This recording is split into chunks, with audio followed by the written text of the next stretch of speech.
This is Hidden Killers Week in Review. A look back at the most prolific stories of the week. This is the Hidden Killers podcast with Tony Brueski. Featuring author, psychologist, and daily contributor, Siobhan Scott. Chad Daybell, he is on trial, and the same lines, or very similar lines, that we heard in the Lori Vallow trial being repeated again. It's a story of sex, power, and money. Maybe for slightly different reasons this time around, with it being from the perspective of Chad Daybell. But again, sex, power, and money. Mix in a little bit of crazy religion and beliefs, and you have a recipe for what happened there, at least with those two when it mixed together.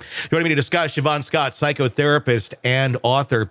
Let's just start talking about where this is going and what kind of defense is going to be mounted here for Chad Daybell. Seems like a little more aggressive than what Lori had, but this one pointing out that it was Alex Cox who did most of it. He was, and Chad was under the spell of Lori. He just couldn't take his eyes off of her, and then was completely oblivious to all of these things going on.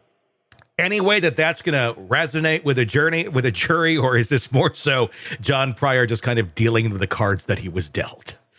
Yeah, I think he's doing everything he can possibly do. It's this evil blonde scheming woman, who just swept him off his feet, and he was along for the ride and couldn't help himself. He and Storm, right? It was just out of his control. So I don't see that this is going to fly, but it doesn't surprise me that they're going to try throwing Lori under the bus.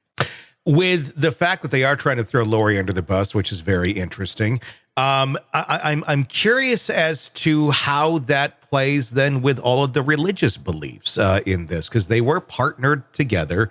They believe the kids were zombies together. I think there's phone calls where they're talking about this as a couple. It wasn't just Lori by herself making these claims. Chad's sitting there in some of those phone calls like, yeah, the kids are zombies. That being the fact, that also, is that showing that he was really believing these crazy religious beliefs? We haven't heard a lot of that being argued yet. Just more so he was enamored with a woman. But obviously religion plays a huge role in this. Yeah.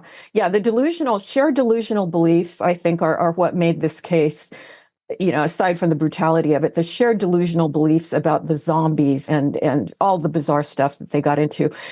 This is on both of them, and it was equally shared. Now, is there a question still at this point? Was he as delusional as her? He has not seemed that delusional, but he was writing these bizarre apocalyptic books and trying to form this cult kind of group before he met her. And so it's really a case of these two people coming together and this synchronicity of how their beliefs blended and amplified once the two of them were together. I mean, it's somewhat easier to understand, I think, when we think about like an abusive relationship, or I guess someone being enamored with a woman or a man. If you are so invested in it for the wrong reasons, you may go along with a lot of crazy stuff. And some people will draw the line at a certain point. Is this kind of a case where they're going to try and paint it as, well, Chad just never had a line? Like, he would go along, he would say whatever Lori wanted, and went along with whatever Lori wanted because he wanted Lori.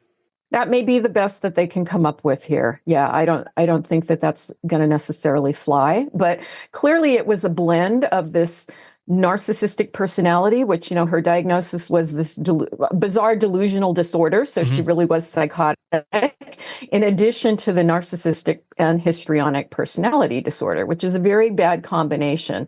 And it may be that diagnosis is really going to be a pretty close fit for him too. So we have to go, what are the odds of these two people with this kind of mental health situation going, finding each other out there in the world? But I guess if you go enough to these weird religious conferences, you have people with these weird brain processing problems. You do have them connecting. I mean, and the potential for such dangerous behavior with these folks is really kind of striking.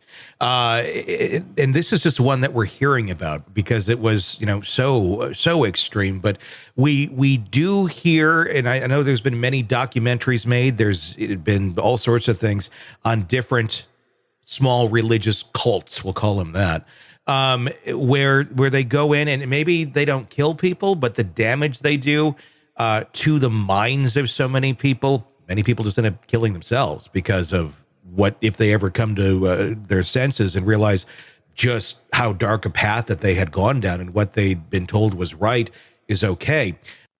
Sick of the ads? We are too. Start listening with no commercials now and get access to all of our episodes in advance of everyone else. Become a True Crime Today Premium Plus subscriber on Apple Podcasts. Search True Crime Today Premium Plus on Apple Podcasts or go to our podcast page and sign up now. True Crime Today Premium Plus. Sign up now.